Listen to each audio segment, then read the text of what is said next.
State your name and prison number. John Newton, Folsom 3375-4. State your age. 27. Charges on which you were convicted. Harboring a criminal, practicing medicine unlicensed, manslaughter. Sentence now being served. 10 years. I've served 2 years and 3 months. I'm therefore up for parole.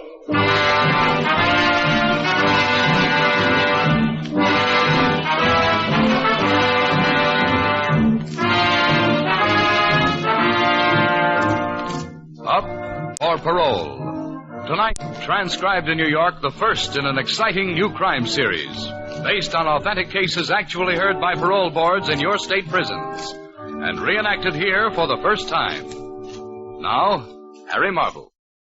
Ladies and gentlemen, you are about to sit in judgment on another human being's freedom, to decide whether he or she shall become your neighbor, your employee, perhaps your friend, or remain where you, society, have put him, behind prison bars.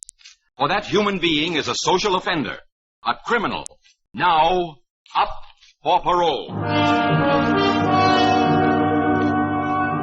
Remember, at the close of tonight's broadcast, you can compare your own judgment with the official decision of an actual parole board, in this particular case, California's. I ask you, therefore, to listen carefully and consider seriously the story you are about to hear. Told from the official case records of John Newton, Folsom Prison number 3375-4, now pleading before the parole board and before you for his freedom. You have the facts of my crime and my conviction and my prison record, but there's more to my story than the legal record as you read it. The very fact that the criminal I harbored was my own brother, Joseph Newton, is... Well, gentlemen, with your permission, I'd like to tell you the whole story. You may proceed, Newton. Thank you. I'm up for parole here, not my brother, but his story is part of mine. You see, even when we were kids back home, people used to say, you never know they were brothers. So different. And by the time we were grown up, well, take the very night of my crime. I was only 2 days away from receiving my medical license. I just finished my internship. Joe was an outcast, disowned as an ex-convict. I'd like to start with that night, gentlemen. We were giving one of the biggest parties the town had ever seen. And for me, it was a double celebration. For one reason, in 2 days, I'd hang up my shingle under my dad's downtown. And for another, I'd just been engaged to a wonderful girl. Well, we never did get married, and her name doesn't appear in the record. But it was a great occasion. Everybody was congratulating me, and it was all I could do to get a moment alone with my fiancée. Oh, darling, it's a wonderful party. I'm so proud of you. Well, just as long as you're happy, honey. But I wish they'd knock off and go home. What's the matter, John? Oh, nothing. You keep looking around as though you were expecting somebody. Oh, what makes you say that? What do you mean? Johnny, that's a funny way to talk to me. What's the matter? Oh, your brother. That's it, isn't it? Yes, my no-good brother. Heaven knows where he is now. You know, it'd be just like him to come busting in here after all these years. What are you looking at me like that for? I never heard you talk like that before. I know how you feel about your brother, but... Well, how do you feel about it? About what? About having a jailbird for a brother-in-law. John Newton, listen to me. I'm marrying you, not your brother Joe. Forget him. And stop looking around, Johnny. He's not coming. Forget him. Forget everything but us. All right, honey. I'm sorry. Oh, just a minute. The housekeeper's looking for me. I'll be back in a second, honey. Right. Save me some champagne. Hey, swell party, Johnny. Where's your dad? Well, you know how doctors are, fella. Out on an emergency. Excuse me a second, will you? What is it, Bertha? Mr. John. Yeah, what's the matter, Bertha? Mr. John, there's a man at the back door asking for the doctor. All right, Bertha, I'll take care of it. You wait here.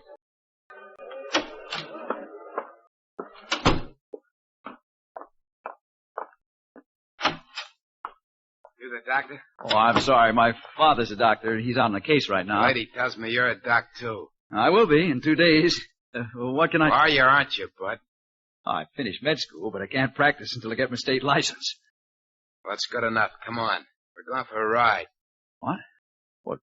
Say, what is this? It's an emergency, Bud. Come on. Well, I told you I'm not a doctor. You'll have to... Okay, you might as well know.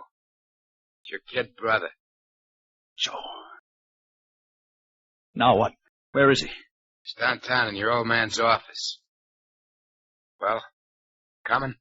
Is he hurt? Why do you think I came after a doctor? All right. Let's go.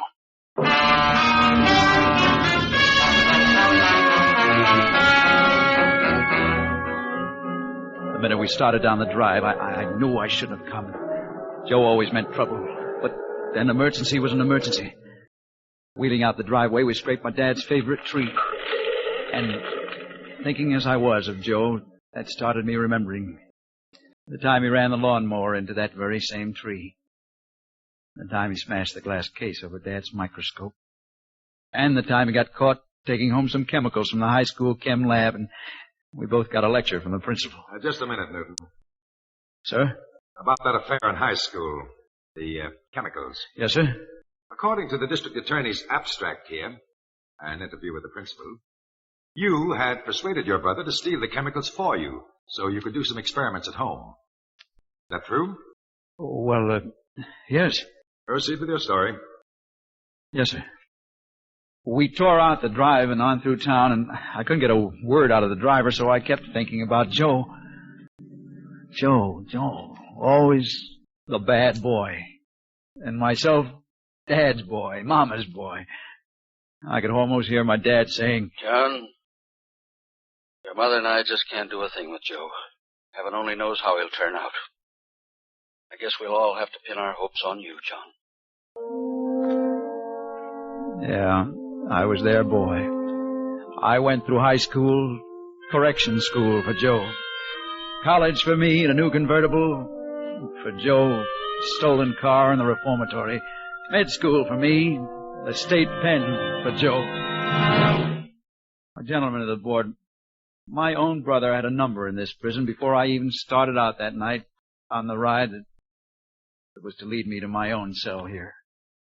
And that's why I say that his story is part of mine, because traveling those streets that night, I realized for the first time that maybe it was the raw deal that he got from my father and my mother that made Joe the bad one. And now, in the middle of the night, he turns up again in my father's office in trouble.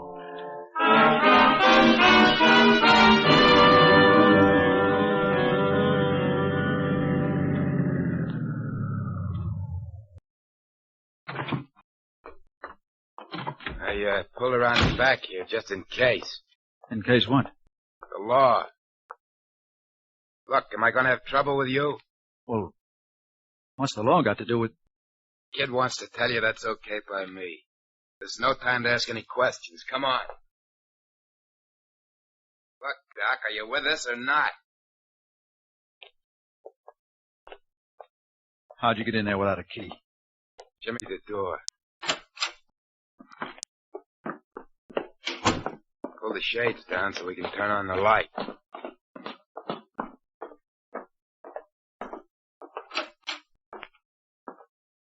Joe? Joey, boy. Still here. Brought the doc, Joe. Dad? No, it's me, Joe. Johnny, you... Well, look who's out late. Mama's boy. Can't you do something, Doc? Doc. You made it. Medic. What do you know? All I know is that you're hurt. What is it, Joe, an accident? Yeah, sure. All right, let's have a look. Yeah, take your hands away from your chest. That's better. Hey, you. Hey? Hand me that scissors. Yeah, sure.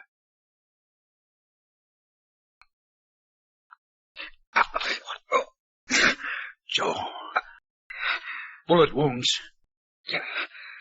Yeah, we were playing soldier. What'd you expect, mosquito bites? Joey, save your strength, boy. Doc, you gonna take him out? I'll give him a shot to ease the pain. She'll take the slugs out. You're in my light. I'm asking you a question.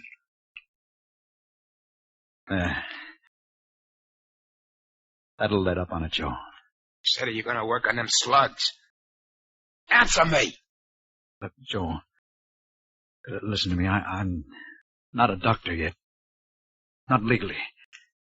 2 more days and I'll have my degree and then my license. But if I work on you now... What do you mean now? Shut up, French. Look, Joe, it's this way. If I operate on you, I'll be breaking the law. The bullet wounds, Joe, I have to report them to the police anyway. Can't you see, Joe, I'm in a spot. I told you, Joey. I told you we shouldn't have come. Joe, why did you have to turn up for anyway? Where else could I go? Where could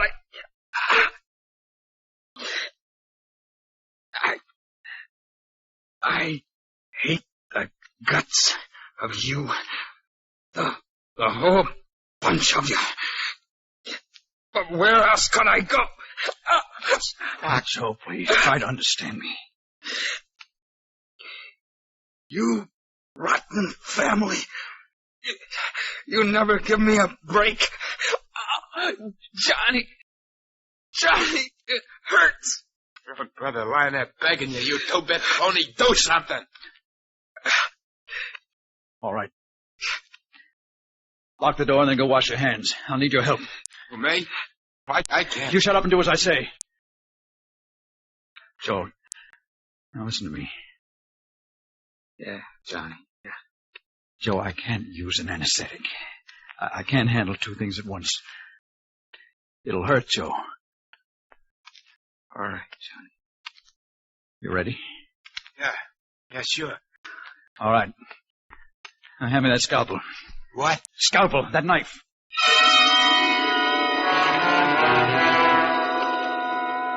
Well, I sterilized the instruments and then I went to work. My brother gripped the sides of the table.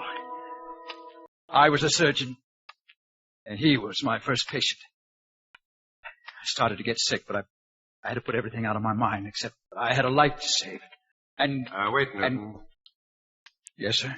There's a question I'd like to ask at this point. Yes, sir? While you were in the process of removing those bullets from your brother, you realized that you were breaking the law. Yes, sir, but he was my kid brother. I turned him over to the police.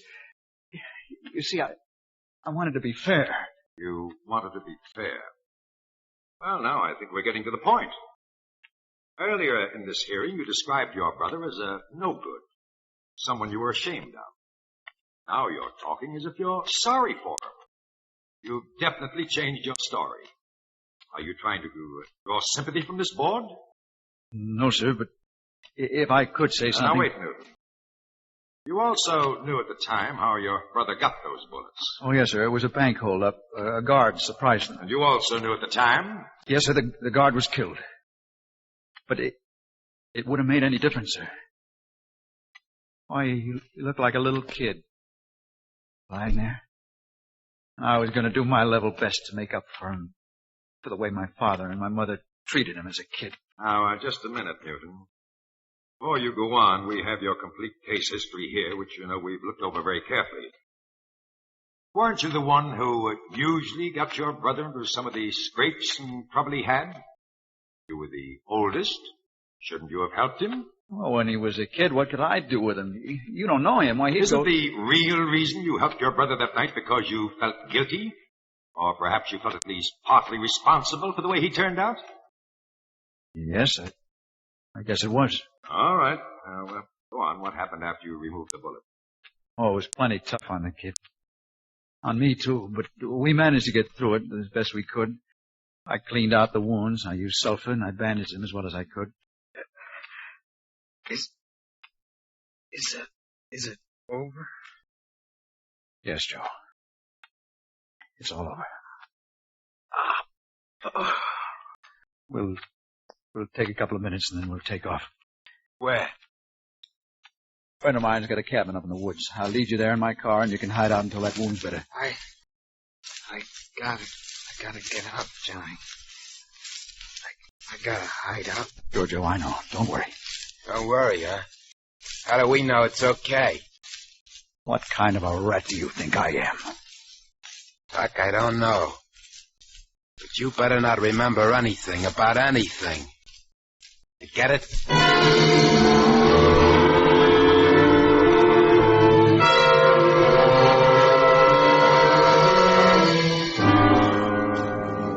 party at our house was still going on, but I backed out my convertible without disturbing anybody. I led them back into the hills to my friend's summer shack. I repaired a couple of stitches on Joe's chest, warned him not to move, and then promised to come back in the morning. And then... You promised to come back. Why? Well, in a medical capacity, sir. Post-operative treatment, perhaps hypo, change the drains. I see. Shall I go on, sir? Yes, you may continue. What did you do then? I drove home, sir. Directly? Yes, sir.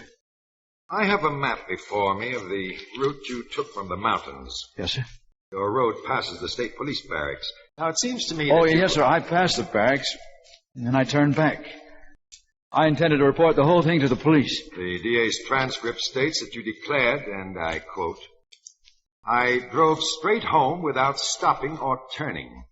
End of quote. Did you say that? Oh, yes, sir, but may I explain, sir? Yes. You see, sir, I intended to stop at the police barracks. Oh, in fact, I could have reported it at that time and kept myself in the clear. But you didn't? No. Because you couldn't face your father after he knew what you had done. Is that it? Yes. I knew it would kill him. So, I went straight home.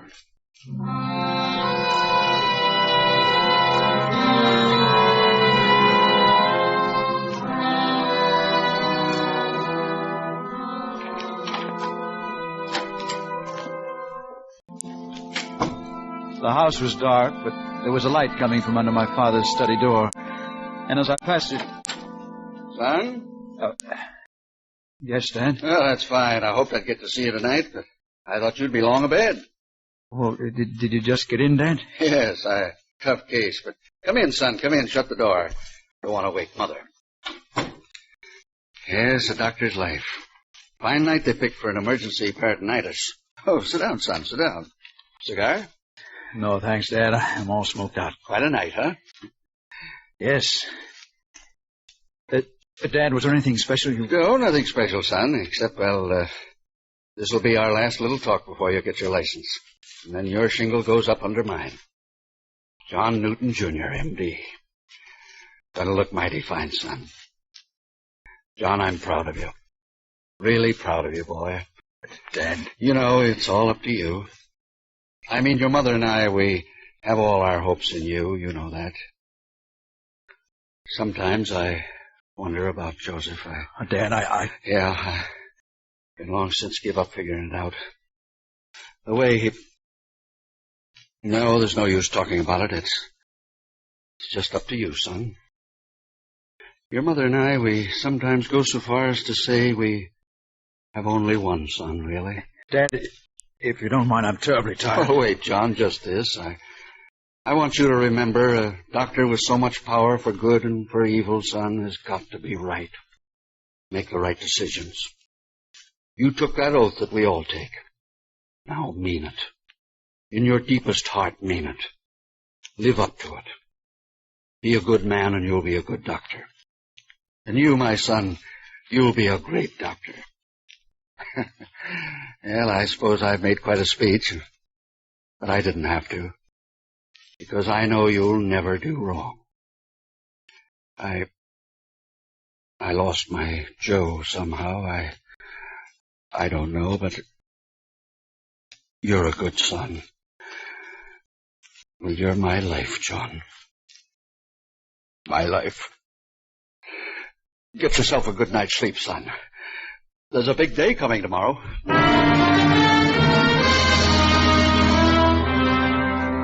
Sleep? Over and over, I probed for bullets in my brother's bloody chest. Over and over, I tried to cry out to my father, Dad, you don't know me.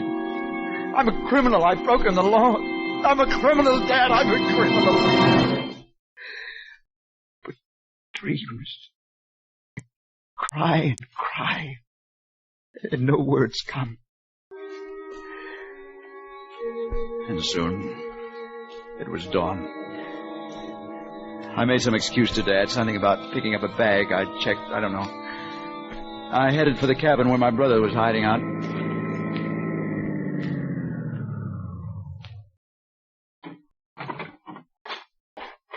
was something wrong.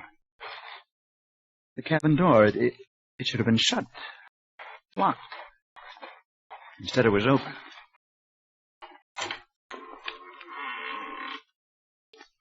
Joe? Joe? Frenchie? Nobody there. Torn bandages on the floor, bloodstains. I turned to go. I figured Joe'd run out on me. Didn't trust me. Joe running away again. I realized then, you see, I thought I'd be able to straighten him out. But I was wrong. Well, I walked to my car, and there was a man standing beside it with a shotgun. You, looking for someone, Doc? Why, no, How'd you know I was a doctor? Been expecting you. I'm from the sheriff's office. Oh, I see. How did you know? Well, I shouldn't tell you, but seeing who you are and all, the other hoodlum spilled it all. We got 'em both. Could I ask the charge? Hmm? I mean, I am under arrest, I guess.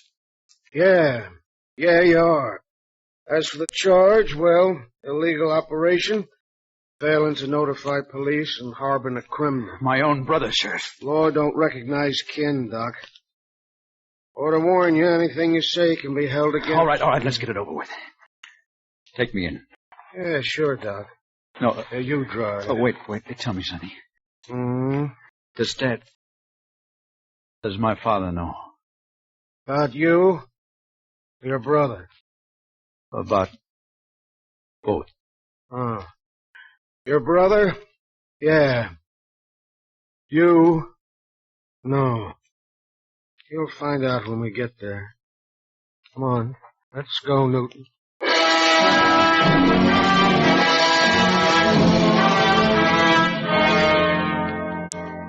Well, gentlemen of the board, that's my story. I assure you, I knew that I was breaking the law, but I will admit now that I did it because I owed something to my brother. And my primary intent was to make up to him in some way for the wrongs that my parents had done him, knowingly or unknowingly. I can honestly say that my primary intent was not crime.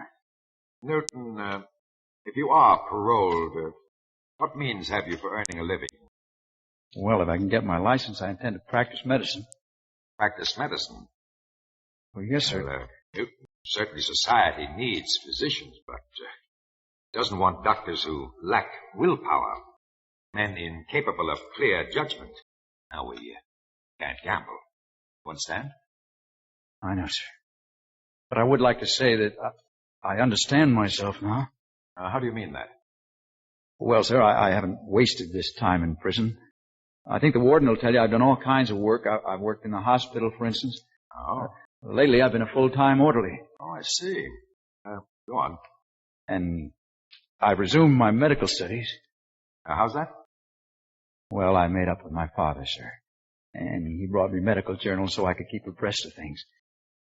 All I can say is, sir, if I do receive my freedom, I'll try very hard to live up to your trust in me. Very hard. All I ask is a chance. Well, that's all I have to say.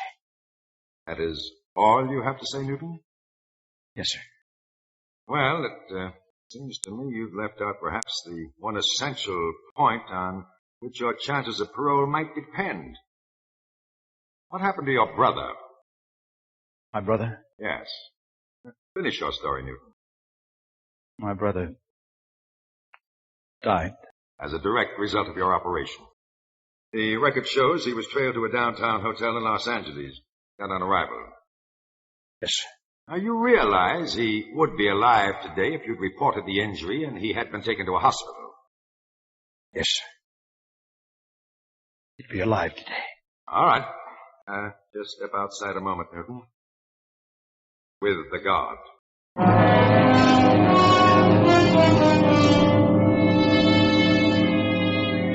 While John Newton waits, and the parole board reviews his story and his parole file, you too have a decision to make on his case.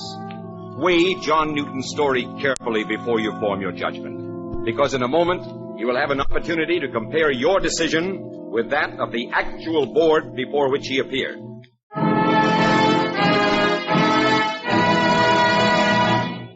But first, in the old days, my lord and my lady had to wait 6 months or more for the wandering troubadours to turn up with the latest ballads. Today, all you have to do is listen in on Saturday nights when Vaughn Monroe's Caravan comes along with the week's 5 top tunes as chosen by Variety. Vaughn brings you his great band and distinctive style of singing not only in the 5 top tunes, but also in the songs of a famous college fraternity or sorority each Saturday. Be listening this Saturday, won't you?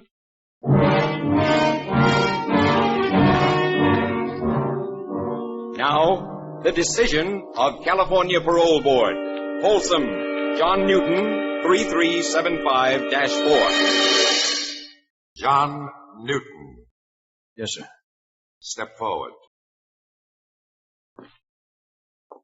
This board has carefully studied your record and considered your own story. You may be sure that we have given careful consideration to all details. Yes, sir. I must inform you, however, that there was some doubt as to your own interpretation of your basic motives in transferring the blame for your own, well, shall we say, delinquency, upon the attitude of your parents toward your brother and yourself. And, you were informed, I believe, that decisions of this board must be unanimous. Were you not? Oh, I didn't know that. No, sir. At any rate, we did come to an agreement, Newton. A unanimous decision. Yes, sir. That decision is parole granted. Thank you, gentlemen. May I go? Yes, you may leave. Oh, Newton, this board will make every effort to help you obtain reinstatement with the state medical boards. So, good luck. Next case.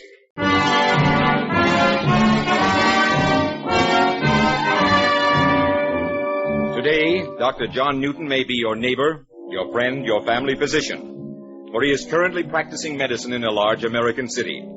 But he himself, John Newton, M.D., though that was not, of course, his actual name, gave us permission to tell his story tonight, asked us, in fact, to do so, in the interest of thousands of men and women in American prisons who may someday come up for parole.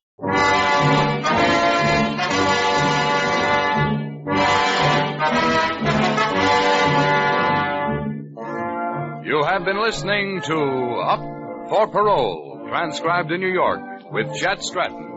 Written by Alan Sloan, directed by John Dietz, with music by Harry Salter. Listen again at this same time next week, when CBS will bring you the actual story of Case 3374-5, Sing Sing.